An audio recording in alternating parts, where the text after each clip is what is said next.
Shri Venkateswara gold తాకట్టులో ఉన్న మీ బంగారాన్ని విడిపించి కొనబడును.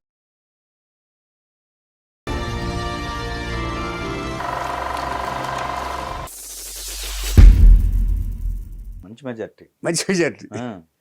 ఎందుకని గెలిచారు? ఇప్పుడు డిఎంకే మీద ఆరోపణ ఉందిగా, రాజీవ్ గాంధీని ఆ ఊళ్ళోనే చంపేశారుగా తమిళనాడు దీంట్లోనూ. వాళ్ళు అప్పుడు నళిని వాళ్ళు అలాగా వచ్చేసింది. వచ్చేసిన తర్వాత ఈ ఎలక్షన్ ప్రచారంలో ఏం చేశారంటే కరుణానిధి గారు, ఈవిడికి అసలు సెంటిమెంట్స్ ఉండవు, పిల్లలా పాడా, తల్లా ఇదా, ఒక కుటుంబ వ్యవస్థ లేదు ఈవిడికి. ఎలక్షన్ ప్రచారంలో ఆ సానుభూతి కూడా పనిచేసింది. కరుణానిధి తిట్టడం, ఓకే, తల్లి లేదు, అమ్మతనం తెలీదు, మీకు ప్రజలకు మీకేం సేవ చేస్తుంది ఆవిడంటూ ఆవిడ ప్రచారం చేశాడు. అయిన తర్వాత ఇది ఒక అంకం ప్లస్ అయింది జయలలిత గారు. ఒక ఆడకూతురు తిరిగితే ఎప్పుడు కూడా ప్లస్ అవుతుంది. ఏమంటే ఇది అయిన తర్వాత 91లో ఎలక్షన్లు వచ్చిన తర్వాత ఇప్పుడు ఈ లోపల ఏం జరిగిందంటేనంటే, ఇదివరకు మనం చెప్పుకున్న శశికళ గారిని చేరదీశారని నిదానంగా, అంటే ఇది మన సెలబ్రిటీస్తో, మన సినిమా వాళ్ళు సెలబ్రిటీస్ పక్కన ఉంటారు, ఇటు రాజకీయ నాయకుల పక్కన ఉంటారు. అంచేత వాళ్ళ వల్లనే రాజ్యాలు కూడా కూలిపోతాయి అంటానికి ఉదాహరణ ఇది. ఇలాగా ఏమండి వచ్చేటప్పటికి ఈ శశికళ చేరి ఏం చేసింది, తన బంధువుల్ని, నటరాజుని కూడా అక్కడ గవర్నమెంట్ జాబులు చేసి ఇక్కడ ప్రధానమైన పాత్రలో జయా టీవీ ఉంది కదండి, జయలలిత గారి టీవీ, ఆ బాధ్యతలన్నీ శశికళకి అప్పచెప్పేసింది. అంటే మొత్తానికి హ్యాండ్ ఓవర్ చేసుకుంది. అప్పచెప్పేసిందనే దానికంటే ఆ నమ్మకం కలిగించి ఒక్కో దాంట్లో తన జయలలిత గారి ఇంట్లోనే తన మనుషులందరినీ ఏర్పాటు చేసేసింది, పని వాళ్ళ దగ్గర నుంచి. అంటే ఒక కుట్ర జరిగితే ఎలా ఉంటుందో అలాగా చేశారు. ఎక్కడ చూసినా తన మనుషుల్ని ఏర్పాటు చేసుకుని తన మాట వినేటట్లు అంచేతంటే ఒంటరిని చేశారు ఆవిడ జయలలిత గారికి ఎవరిని చూసుకునేవాళ్ళు లేరు ఎవరు. నమ్ముకున్న శశికళ ఏమో ఇలాగ చేస్తుంది. ఇక జయా టీవీ బాధ్యతలన్నీ ఈవిడికి అప్పచెప్పేసింది ఆవిడ. తప్పదు, ఎవరో ఒకళ్ళు నమ్మాలి. కరెక్ట్ ఏమండి ఇలాంటి పరిస్థితుల్లో ఉండకపోతే బ్రదర్ ఉన్నారు బ్రదర్కి ఇవ్వచ్చు కానీ బట్ కాదండి, బ్రదర్ ఈవిడ చర్యలు నచ్చట్లా, జయలలిత గారి చర్యలు. ఈ శశికళని దగ్గరికి చేర్చడం ఇవన్నీ నచ్చక వెళ్ళిపోయాడు. ఇప్పుడు ఏం చేశాడు, నేను చెప్పాను, నేను తల్లి కట్టిన ఇంట్లోకి వెళ్ళిపోయాడు, ఈ ఇల్లు భరించలేక. అవును, కాకపోతే సీఎం అయిన తర్వాత ఆయన దగ్గర అయినా బాగుండేది, వాళ్ళకి దగ్గరైనా బాగుండాలంటే వాళ్ళు కూడా, మన వాళ్ళు కూడా అండి, జయలలిత గారు కూడా అంత ఎంకరేజ్ చేయలే. అంత తల్లి ఉంటే ఉండేదేమో కానీ జయలలిత గారు కూడా దూరం పెట్టేశారు. ఇది భరించలేక, ఆవిడ చర్యలు భరించలేక, శశికళకి ఇచ్చే ప్రాధాన్యత నచ్చక ఆయన భార్యని దీన్ని తీసుకుని తల్లి కొన్న ఇంట్లోకి వెళ్ళిపోయాడు. అది పాండి బజార్లో, నేను ఆ ఇంటి ఎదురుగుండానే ఉండేవాడిని అండి నేను కూడా. మెడ్రాస్లో పోస్ట్ ఆఫీస్ ఎదురుగుండా, మెయిన్ రోడ్ పాండి బజార్ పక్కనే ఉండేవాడిని. వెళ్ళిన కొత్తలో సంధ్యా ఇల్లం అని ఉండేది. ఇల్లం అంటే ఇల్లు, సంజయ్ ఇల్లు అది. ఆవిడ పేరు సంజయ్ కదా. ఇలా అయిపోయిన తర్వాత ఈవిడికి అది గుర్తొచ్చింది. ఎవరికి, మన నిదానంగా ఏం చేసిందంటే, ఈ బంధువు ఒకడు ఉన్నాడు, ఎవరో 28 ఏళ్ల సుధాకర్ అనే బంధువు, శశికళకు బంధువు. అప్పుడు ఏం చేసిందంటే నిదానంగా ఎక్కించి, పిల్లలు లేరని కరుణానిధి అంటున్నాడు కదా, ఇప్పుడు నువ్వు వీళ్ళు దత్తత చేసుకుంటే ఇక పెళ్లి సంగతి మర్చిపోయింది శోభన్ బాబు తోటి. శోభన్ బాబు ఎంజీఆర్ పోగానే ఇక పెళ్లి సంగతి ఇక అన్ఫిట్ అని లేదు. అంటే ఇక ఆవిడకి తగిన హస్బెండ్ ఇక దొరకడిక. అంటే అనంత ఎత్తుకు ఎదిగిపోయింది ఆవిడ. ఆవిడని పెళ్లి చేసుకోవాలంటే ఎవరి వల్ల సాధ్యం కాదు. ఇక ఆ ఇమేజ్ ఉన్న వాళ్ళు ఎవరు దొరకరు సీఎం గారిని పెళ్లి చేసుకోవాలంటే. అలాంటి పరిస్థితుల్లో ఏం చేసిందంటే, సుధాకర్ అనేవాడిని మెల్లగా కొనుక్కెళ్ళింది. అన్నాడు కదా కరుణానిధి, అంచేత నువ్వు ఈ అబ్బాయిని దత్త చేసుకుంటే ఒక అబ్బాయి కుర్రాడు మంచోడు అని చెప్పి ఎక్కేసింది. బాగా ఆవిడని ఇన్స్పైర్ చేసింది. అప్పుడు దత్తత తీసుకుంది ఆవిడ. సుధాకర్ అనే అతను 28 ఏళ్ల యువకుడిని దత్తత తీసుకుని అతనికి పెళ్లి చేసింది. ఎలా చేసింది? 100 కోట్లు ఖర్చు పెట్టింది. ఓకే, ఇది 100 కోట్లు పెట్టి పెళ్లి చేయగానే అందరి కళ్ళ కుట్టినాయి ఇప్పుడు. డిఎంకే పార్టీ వాళ్ళు బాగా భుజాలు ఎగరేశారు. ₹1 జీతం తీసుకుంటాను, నాకు జీతం అక్కర్లేదన్న జయలలిత ఎందుకు 100 కోట్లు ఖర్చు పెట్టింది, ఎక్కడి నుంచి తెచ్చింది? తర్వాత ప్రభుత్వాన్ని మిస్యూజ్ చేసి 20,000 మంది పోలీసుల్ని తన సొంతానికి వాడుకున్నారు. ప్రభుత్వ యంత్రాంగాన్ని ఇలా వాడుకోవచ్చా? అంటే ఈ 100 కోట్లు ఎక్కడే అనుకుంటున్నారు? మీకు ఖర్చు పెట్టవలసిన డబ్బే ఆవిడ 100 కోట్లు అక్కడ ఖర్చు పెట్టేసింది. సంపన్నులకి వెండి పళ్ళాలు, వెండి గ్లాసులు పంచిపెట్టిందంటే అది పేదవాళ్ళకు మీకు పంచిపెట్టచ్చు కదా అని చెప్పి ప్రచారాలు చేశారు. కానీ ఇక్కడ సుధాకర్ ఏం చేశాడంటే, ఈ జయలలిత గారు నాకు అందరూ ఏమనుకున్నారంటే జయలలిత గారికి వారసుడు ఇక సుధాకరే, నెక్స్ట్ సీఎం అతనే అనే ప్రచారాలు కూడా స్టార్ట్ చేయించింది శశికళ.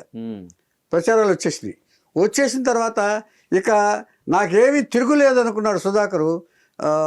అనుకుని విచ్చలవిడిగా బిహేవ్ చేశాడు. ఊరికే డబ్బు వస్తుంది, డబ్బు ఉంది, ఇప్పుడు జయలలిత గారి డబ్బు అంతా తను వాడుకుంటూ ఒకసారి పోలీసులు డ్రగ్స్ కేసులో పట్టుబడ్డాడు. డ్రగ్స్ వాడుతూ డ్రగ్స్ తోటి పట్టుబడ్డాడు. పట్టుబట్టేటప్పటికి జయలలిత గారికి దెబ్బ తిరిగిపోయింది. ఓరి ఎంత ఇదా, నేను ఎంత నమ్మాను శశికళ తిట్టి కొంతకాలం దూరం పెట్టింది. అప్పుడు కూడా తిట్టిన తర్వాత సుధాకర్ని నేను దత్తత విరమించుకుంటున్నాను, is no way concern with me అని చెప్పి అనౌన్స్ చేసింది. చక్కగా వాళ్ళ అన్నయ్య పిల్లలు ఉన్నారు. అసలు అదే చేసే పొరపాట్లవేనండి, చేసే పొరపాట్లవే. వీళ్ళందరూ వీళ్ళకి అనేకమైన కార్యక్రమాలతోటి రాజకీయాల్లో ఉండేటప్పుడు అనేకమైన కార్యక్రమాలతోటి బ్రెయిన్ ప్రీఆక్యుపైడ్ అయిపోతాయి. పక్కన ఎవరుంటే వాళ్ళ మాటలు వింటూ క్యారీ అవుట్ అయిపోతారండి. అక్కడ వచ్చిన చిక్కులు అంటే ప్రశాంతంగా అసలు ఆలోచిస్తే దాన్ని మించిన ఒక కరెక్ట్గా చెప్పాలంటే రామారావు గారు ఆలోచించాలండి. ఎన్టీ రామారావు గారు లాగా. ఎన్టీ రామారావు గారు అక్కడి నుంచి బయటకు వచ్చి రాజకీయం వచ్చిన తర్వాత కేవలం ప్రజల కోసమేనండి, ప్రజల కోసం ఆలోచించాడు. ఇంకొకటి చెప్పలేదు. మీరు రామారావు గారి గురించి చెప్పాలి, ఇప్పుడు రాజకీయాలు చెప్తున్నాం కాబట్టి. ఆయన ఎప్పుడు కూడా ప్రభుత్వం ఎలాగైనా సెపరేట్ విమానం కూడా వేసుకుని వెళ్ళొచ్చండి ఆయన ఢిల్లీ. కానీ ఎకనామిక్ క్లాస్లో వెళ్ళేవాడు ఆయన. ఎకనామిక్ క్లాస్లో వెళ్తే ఎయిర్ హోస్టెస్ చూసి, ఏంటి సార్ మీరు ఇలా, మీకు కార్డు ఇబ్బందిగా ఉంటుంది, బిజినెస్ క్లాస్లో కొంచెం ఇదిగా ఉంటుంది కదా, మీరు అక్కడ కూర్చోటట్టే, మేము ప్రజల సొమ్ముతోటి మేము ఆడుకోము, మేము ఇచ్చేయము, మేము ఎంజాయ్ చేయము అని చెప్పేసి తర్వాత తన సొంత వాళ్ళకి ఎవరిని కావాలంటే తను ఫ్లైట్ టికెట్ కొని తన డబ్బులతో కొని పంపించేవాడటండి. గవర్నమెంట్ని ఎప్పుడు వాడుకోలేదు. అలాంటి రాజకీయ నాయకులు కావాలి. అది నిజమైన రాజకీయ నాయకుడు మన నందమూరి తారక రామారావు. అలాంటి వాళ్ళు ఉంచరు కదా మన వాళ్ళు, ఏమండి? అలాగా అంటే ఎందుకు చెప్పాల్సి వచ్చిందంటే ఇది. ఆ తర్వాత 96 ఎలక్షన్స్ వచ్చినాయి, డిఎంకే గెలిచింది. కరుణానిధి గెలిచేటప్పటికి ఏమైందంటే ఇప్పుడు డిఎంకే రేం కదా, ఈవిడికి ప్రతిపక్ష హోదా మళ్ళీ ఇది అయినప్పటికీ ఈయన ఏం చేశాడు, ఇక జయలలితని ఈ డబ్బు బాగా సంపాదించింది, ఆదాయానికి మించి ఆస్తులు ఉన్నాయనే ఆరోపణ మీద ఈవిడ్ని అరెస్ట్ చేయించాడు. అరెస్ట్ చేయించి ఒక సాధారణమైన గదిలో సీఎంగా పనిచేసిన ఆవిడ్ని సాధారణమైన గదిలో ఆవిడ బంధించాడు. ఒక నార్మల్ జైల్లో, సెంట్రల్ జైల్లో, ఒకసారి దోమలు కుట్టే జైల్లో బంధించాడు. ఇది కావాలని ఆవిడ అనుభవించింది. మళ్ళీ కావాలని ఆవిడ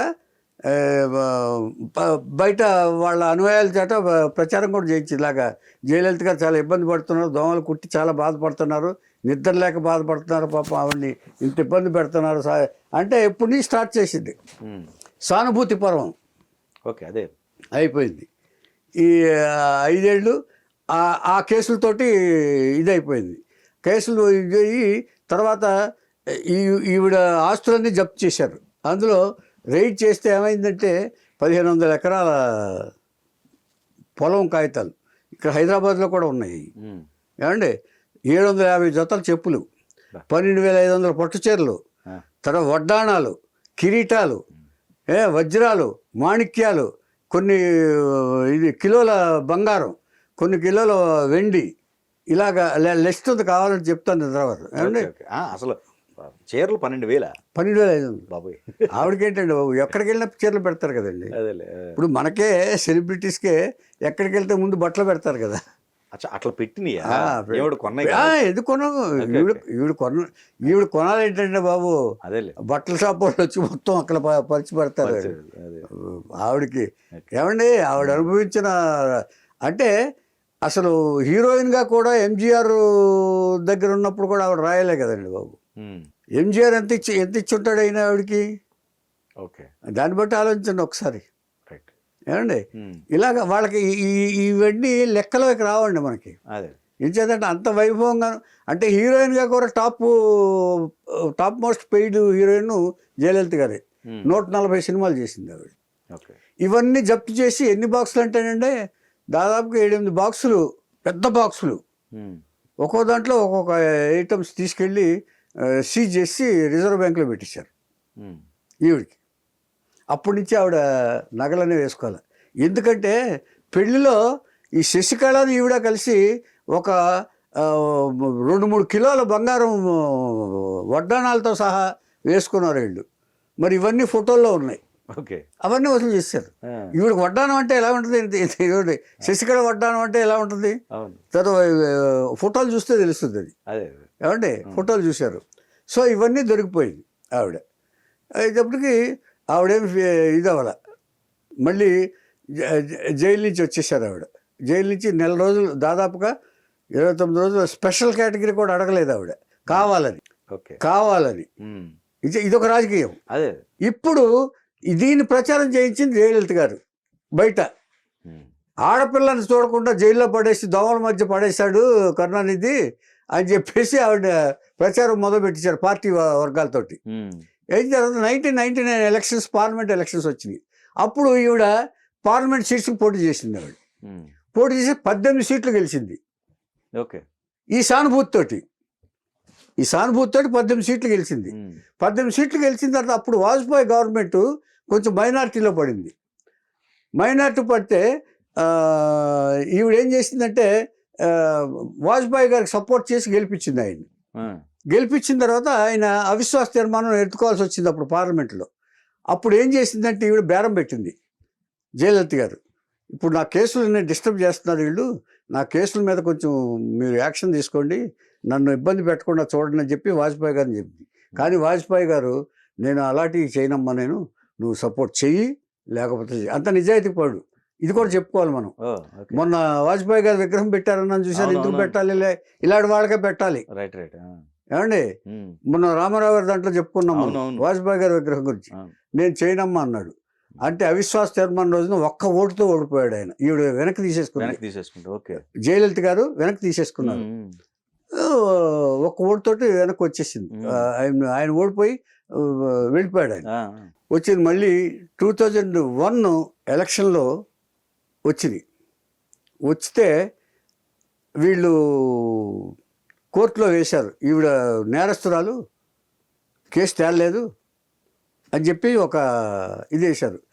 ఏది కోర్టులో పిటిషన్ వేస్తారు కదా, పిల్లు వేస్తే ఆవిడ అనర్హురాలని చెప్పేసి ఎలక్షన్లో పోటీ చేయకూడదు అని చెప్పేసి ఇచ్చేశారు. ఆవిడ పోటీ చేశారు, అనర్హురాలుగా ప్రకటించారు. పోటీ చేయడానికి లేదు కదా. 4 చోట్ల నుంచి చేసింది, రిజెక్ట్ చేశారు election commission. So she not MLA. ఇప్పుడు పార్టీ గెలిచింది.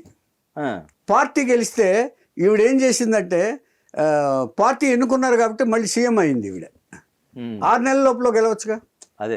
అదొకటి ఉంది కదా రాజ్యాంగ రూలు. ఇప్పుడు ఎవరినన్నా మనం తీసుకుంటే 6 నెలల లోపల గెలిచి మళ్ళీ ఎమ్మెల్యే అవ్వచ్చు.